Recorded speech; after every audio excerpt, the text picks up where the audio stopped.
Hi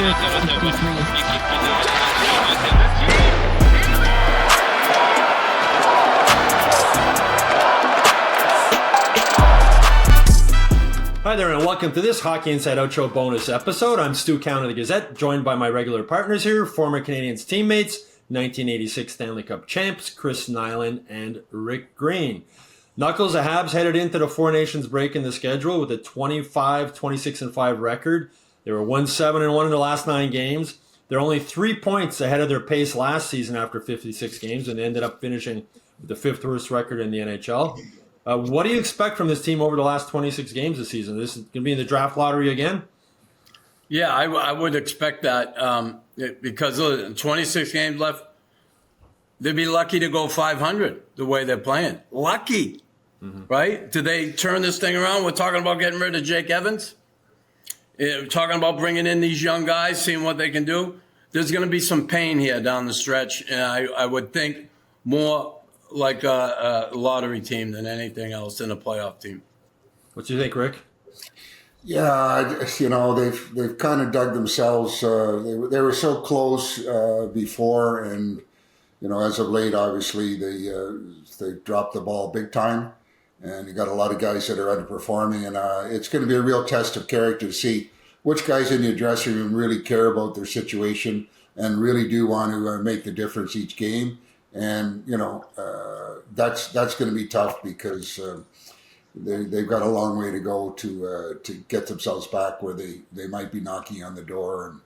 And now it's an assessment of their personnel, and then what do they want to do moving forward with those potential unrestricted free agents, and then their youth in the organization. How much time do they give these kids, and et cetera, et cetera.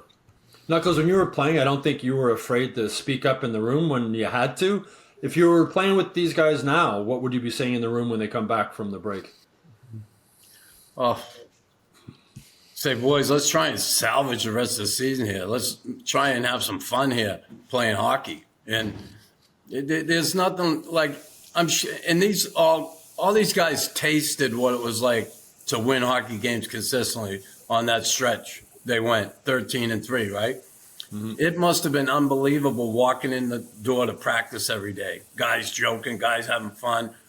And I've been part of it when things aren't going well. And it sucks. You come in, what do you say?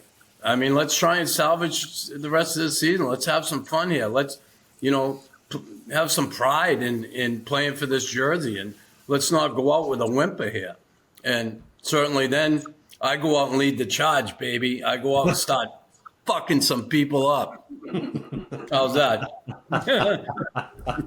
Rick, how disappointed do you think Jeff Gorton and Kent Hughes are? At the golf tournament, it was all about we're going to be in the mix.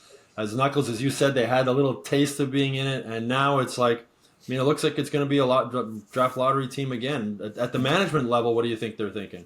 There are a lot of head scratching going, what's going on with us and how do we correct it? Because it's not a really happy situation with, the way things have played out. Everything was, like I said before, everything was firing on all cylinders, and they were like going, these guys are on a mission. And then, the bottom fell out, and that's a tough pill to swallow when you look at those type of things, happen when you're so close, and then everything just disappears. So, you say what you want.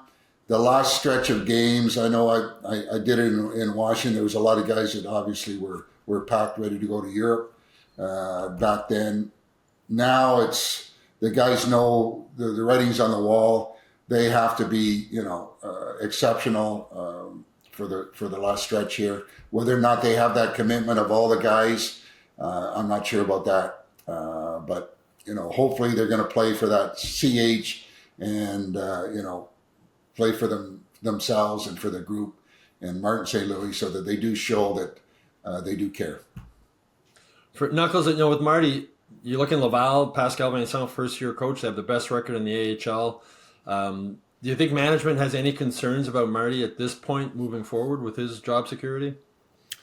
I don't. There probably was some at times, especially during this season. I think when they started so bad, and then I think there might have been an issue there with not rewarding some guys with ice time who really came to play at the beginning. When you look at Gallagher, he's been pretty consistent player.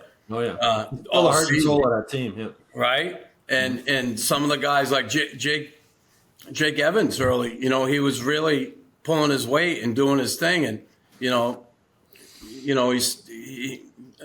didn't get rewarded. He was doing his job, but I think I think they're okay with Marty. Certainly, I think they want to afford him the opportunity to be here when this thing finally turns a corner, and be part of that. When they give him some of the players you need to win. Yeah, I think just to put it on Marty and say, okay, we're going to bring Pascal in. Pascal, he's still going to have the same players Marty had. Maybe bring up a couple from the minors that certainly played from down there, but that doesn't mean it's going to work either. And again, you have to have a team that is going to be able to compete consistently over the course of 82 games, and then have your ass ready to grind it out for another, couple months and playing some of the toughest hockey you'll ever play in your life. Yeah, you make a good point. Remember the late great Red Fisher, when the Canadiens were struggling, he used to have a line he'd use: show me the players. And it'd be hard to win, I think, for anybody. But Rick, I asked Knuckles before what he would say as a player in the room. You've been in the Canadiens room, one of the few people who's been in there as a player and as an assistant coach. If you were still an assistant coach with this team, what would you be saying to these guys coming back from the break? Well, there's a pride thing. There's an issue of making sure that you're the best you can be, and this is going to be an interesting last 26 games. And you talked about Martin St. Louis, to see how the guys respond down the stretch here. The last thing you want to see as a group or as a coach looking at the performance of your group not doing what they should be doing, that hurts. And Rick, what would you say though?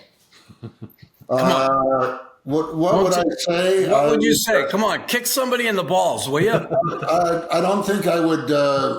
Actions are louder than words, so I'd probably throw a garbage pail. And then the guys would go, "What's he doing? That means nothing to me," But it's a tough call. Just your pride. I mean, I always like to think of take pride in a job well done. And, if you can't do that, then you're in the wrong business. And to play for the team, show the pride, perform your best, and, see the way these finish. Okay, Knuckles, what's the best coaching rant you ever saw somebody go on then? Oh, God. Jeez. Mike Milbury. Oh, what a shock. Yeah, doing he would snap, if we weren't playing well. And I remember he come in, forget who we played, but we played brutal, and we had to come in the next day and watch game tape all day. He said, "You don't want to work during." He snapped. He threw the barrel, like Greeny said. He threw the barrel, kicked the barrel. "You guys don't want to work? I'll show you what it's like to work 9 to 5. Come in here tomorrow, 9 to 5. We had to watch tape till lunchtime. We got to go to lunch and then come back. On my way to lunch, I went out and played basketball and broke my ankle. Oh, yeah. I remember that. I remember you telling that story. Yeah, but again, I was really working hard in that basketball game. That's why I broke my ankle. I was putting it all out there. That was on the parquet floor at the Garden? Yeah. No, I've never been on it. I've seen so many games. I said, I got to go out there and play some hoop. Oh, I stepped on someone's ankle and broke my ankle. No. Terrible. But, Mike Milbury, he snapped. And, we had a full day that day, 9 to 5. I got off. I only had half a day because I had to go to the hospital. Well, you just recently had that pin taken out of your ankle, right? Yeah. I had a fuse, and they just took it wasn't a pin, it was a friggin' spike. Yeah. It was huge, but... Hope they got the one out of your head, too. Yeah. No, that was just a small screw that was loose. That's it for this Hockey Inside Out Show bonus episode. I hope you all enjoyed it.